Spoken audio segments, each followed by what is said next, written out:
আমরা অনেকেই রেস্টুরেন্ট কিংবা ধাবাতে গেলে ডাল ফ্রাই অর্ডার করে থাকি। তাই আজকে আমি ভাবলাম তোমাদের সাথে এই রেস্টুরেন্ট কিংবা ধাবা স্টাইলের ডাল ফ্রাইয়ের রেসিপি শেয়ার করা যাক। এটা বাড়িতে বানিয়ে নেওয়া খুবই সহজ আর খেতেও লাগে কিন্তু দুর্দান্ত। তাহলে চলো এটা বানাতে আমাদের কি কি লাগছে সেটা দেখে নিই। আর আমি সুস্মিতা তোমাদেরকে আমার চ্যানেল ইয়ামিজ বাংলাতে স্বাগত জানাই।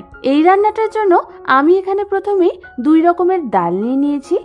প্রথমে আমি এখানে নিয়েছি 1 কাপ পরিমাণ অরহর ডাল, আর নিয়ে নিয়েছি 1/4 কাপ পরিমাণ মুগ ডাল।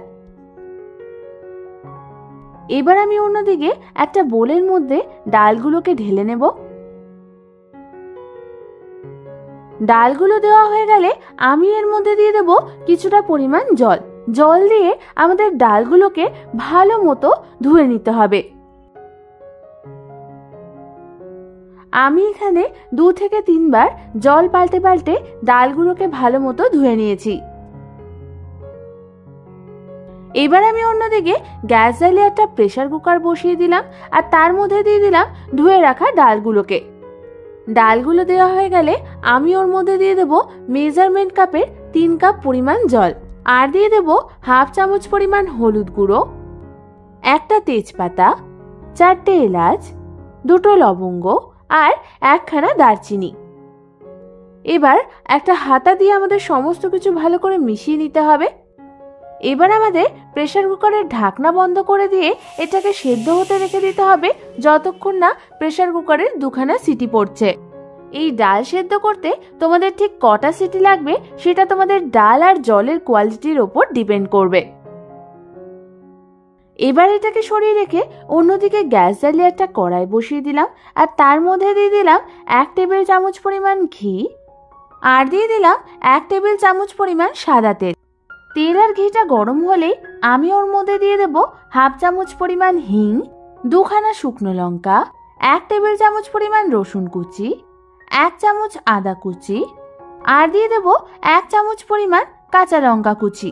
এবার আমাদের এগুলোকে মিডিয়াম ফ্লেমে প্রায় 1 থেকে 2 মিনিটের জন্য হালকা হাতে একটু নাড়াচাড়া করে নিতে হবে।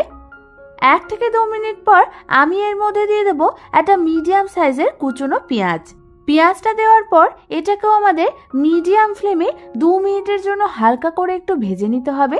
2 মিনিট পর আমি এর মধ্যে দিয়ে দেব 1 চামচ পরিমাণ ধনে গুঁড়ো, 1 চামচ পরিমাণ কাশ্মীরি লাল লঙ্কার গুঁড়ো, 1/2 চামচ পরিমাণ গরম মশলার গুঁড়ো, 1 চামচ পরিমাণ কসুরি মেথি, আর দিয়ে দেব 1/2 চামচ পরিমাণ নুন।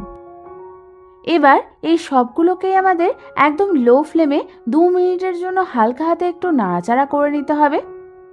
2 মিনিট পর আমি এর মধ্যে দিয়ে দেব 2খানা মিডিয়াম সাইজের কুচনো টমেটো।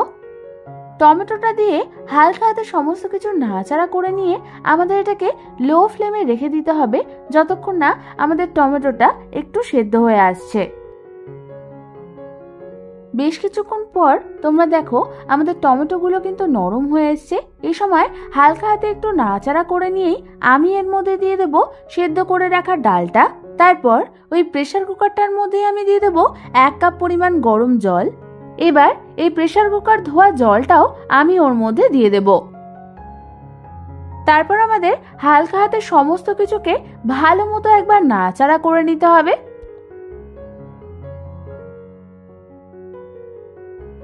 ভালো মতো সমস্ত কিছু মিশানো হয়ে গেলে আমি এর মধ্যে দিয়ে দেব স্বাদ অনুযায়ী নুন আর স্বাদ অনুযায়ী চিনি। নুন আর চিনিটা দিয়েও আমাদের ভালো মতো একবার সমস্ত কিছু মিশিয়ে নিতে হবে। তারপর আমাদের এই ডালটাকে মিডিয়াম ফ্লেমে রেখে দিতে হবে যতক্ষণ না এটা ফুটে উঠছে। বেশ কিছুক্ষণ পর তোমরা দেখো আমাদের ডালটা কিন্তু ফুটে উঠেছে। ঠিক এই সময় আমি এর মধ্যে দিয়ে দেব কুচনো ধনেপাতা। ধনেপাতাটা দেওয়ার পর আমাদের আরো একবার সমস্ত কিছু ভালো করে মিশিয়ে নিতে হবে। তোমরা দেখো আমাদের ডালের কনসিস্টেন্সিটা ঠিক এরকম হয়েছে। এই অবস্থায় গ্যাসটাকে আমাদের অফ করে দিতে হবে। এবার আমি এই ডালের তড়কা দেওয়ার জন্য একটা ছোট ফ্রাইং প্যান বসিয়ে দিলাম। তার মধ্যে দিয়ে দিলাম প্রায় 3 টেবিল চামচ পরিমাণ ঘি। এবার এর মধ্যে আমি একে একে দেব একটা শুকনো লঙ্কা, 1 চামচ পরিমাণ কুচনো রসুন আর 1/2 চামচ পরিমাণ কুচনো আদা। এগুলোকে আমাদের 1 মিনিটের জন্য হালকা হাতে একটু ভেজে নিয়ে আমি গ্যাসটাকে অফ করে দেব। তারপর আমি এর মধ্যে দিয়ে দেবো 1/2 চামচ পরিমাণ কাশ্মীরি লাল লঙ্কার গুঁড়ো। লঙ্কার গুঁড়োটা দেওয়ার পরও আমাদের আরও একবার ভালো করে নাড়াচাড়া করে নিতে হবে। তারপর এই তড়কাটা আমি ডালের ওপর ছিটিয়ে দেব। এই লাস্টের তড়কাটা দিলে কিন্তু ডাল ফ্রাইয়ের ফ্লেভারটা দারুণ আসে। এবার ভালো মতো একবার নাড়াচাড়া করে নিলেই তৈরি হয়ে যাবে আমাদের একদম রেস্টুরেন্ট কিংবা ধাবা স্টাইলের ডাল ফ্রাই। এই ডাল ফ্রাইটা কিন্তু গরম গরম ভাত, রুটি কিংবা জিরা রাইস এগুলোর সাথে দারুণ লাগে খেতে। তাহলে বাড়িতে একঘেয়ে ডাল খেতে খেতে বোর হয়ে গেলে একবার এই পদ্ধতিতে ডাল বানিয়ে দেখতে পারো।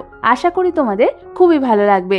আমার চ্যানেলে আরো অনেক রকম ডালের রেসিপি রয়েছে, দেখতে চাইলে উপরের আই বাটনে ক্লিক করে তোমরা দেখে নিতে পারো। আর এই রেসিপিটা ভালো লেগে থাকলে একটা লাইক করে দিও।